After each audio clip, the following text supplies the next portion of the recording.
Bonjour, merci de nous accorder cet entretien, cette interview. J'aimerais que vous vous présentiez en quelques mots. Bien, merci pour cette interview. Je m'appelle Mohamed Ndiaye, je suis chirurgien cardiovasculaire et thoracique, chef de service du même nom à l'hôpital de Fann. Et je suis ici à Paris dans le cadre d'une rencontre organisée par la chaîne de l'Espoir et la Fondation Como et notre hôpital pour travailler sur un projet. Ce projet, c'est le projet de construction d'un institut de cardiopédiatrie. Alors, est-ce que ça avance? Ce projet avance très très bien. Aujourd'hui, nous étions en train de mettre la main sur les dernières lignes du dossier de préparation. Juridique, technique, sur le dossier de préparation, en vue de son adoption par le conseil d'administration de la Fondation Como, qui est le principal bailleur de ce projet, qui portera d'ailleurs l'institut, le nom de Madame Como, qui est une dame que nous avons reçue à Dakar, qui dès les premiers entretiens nous a montré le visage d'une personne qui aimait les enfants, et qui était engagée dans la prise en charge médicale des enfants, bien que dans le passé elle ne s'occupait essentiellement que de l'éducation et de la formation au niveau des structures des écoles, mais qui cette fois-ci a accepté de s'impliquer dans les soins, et en particulier de pointe que constitue la chirurgie cardiovasculaire thoracique et la cardiologie. Alors, mais pourquoi vous avez tant besoin de cet institut?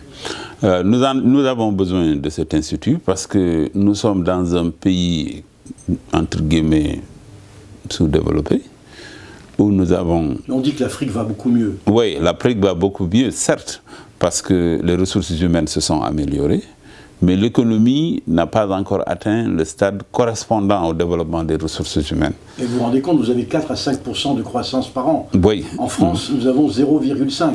Oui, la croissance, comme on dit, c'est relatif.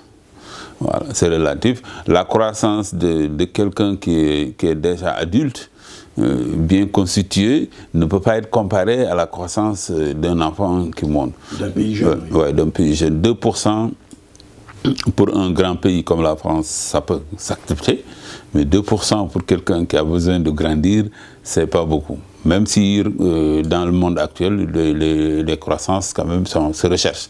Mais pour le Sénégal, je pense que nous pouvons avoir plus. Et pour avoir ce plus, il faut être aidé.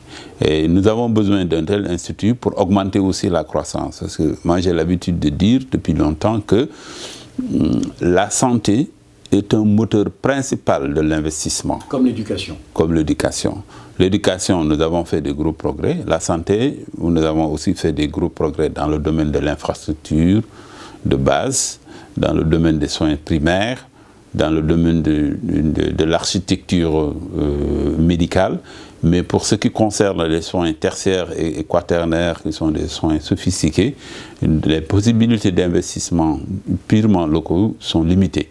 C'est pour ça que nous avons besoin de ces coopérations pour accéder à cela. Et je reste convaincu qu'une fois que cet institut sera en place, il stimulera le développement du pays. Alors, quels sont vos rapports avec la chaîne de l'Espoir? C'est des rapports confraternels, des rapports très anciens, je crois. Oui, très anciens et très confraternels. J'ai rencontré Alain Deloche il y a plus de 30 ans. Et depuis, nous coopérons. Ils nous ont aidés à installer la chirurgie cardiaque à cœur ouvert au Sénégal. Parce qu'au début, personne n'y croyait. Ils nous ont aidés dans le cadre de l'équipement matériel. Ils nous ont accompagnés dans notre développement. Ils nous ont aidés dans le cadre de la formation. Et actuellement, nous enchaînons sur une autre étape qui est l'étape de la chirurgie pédiatrique. Il y a la chirurgie de l'adulte. Actuellement, pratiquement, nous sommes capables au pays de régler tous les... Pédiatrique, c'est-à-dire moins de 5 kilos La chirurgie pédiatrique, c'est tous ceux qui ont moins de 16 ans. Mais particulièrement ceux qui ont moins d'1 an. Ah, voilà, ça, ce sont ce que l'on appelle les nourrissons. Donc ceux-là ont besoin de soins spécifiques dans un environnement spécifique. Nous ne pouvons pas les prendre en charge correctement dans des structures dédiées aux adultes. C'est pourquoi nous tenons vraiment à ce projet qui, s'il aboutit, ne servira non seulement aux enfants sénégalais, mais aussi aux enfants de la sous-région et peut-être même d'Europe. Parce que, comme on le sait, il y a des problèmes de place, il y a des problèmes d'opportunités et de financiers qui peuvent aussi servir à traiter tous les patients dans l'endroit où c'est le plus rapidement disponible. Et notre objectif est de faire en sorte que l'institut qui va être ouvert là-bas soit le plus ouvert possible. Bon, sur donc, le Sénégal évidemment, mais aussi la sous-région, l'Afrique, et pourquoi pas l'Europe. Un jour l'Europe. Voilà, un jour, on ne sait jamais. Très bien, mais écoutez, je vous remercie pour toutes ces précisions. C'est moi qui vous remercie. Voilà, et à bientôt. Ok, à bientôt.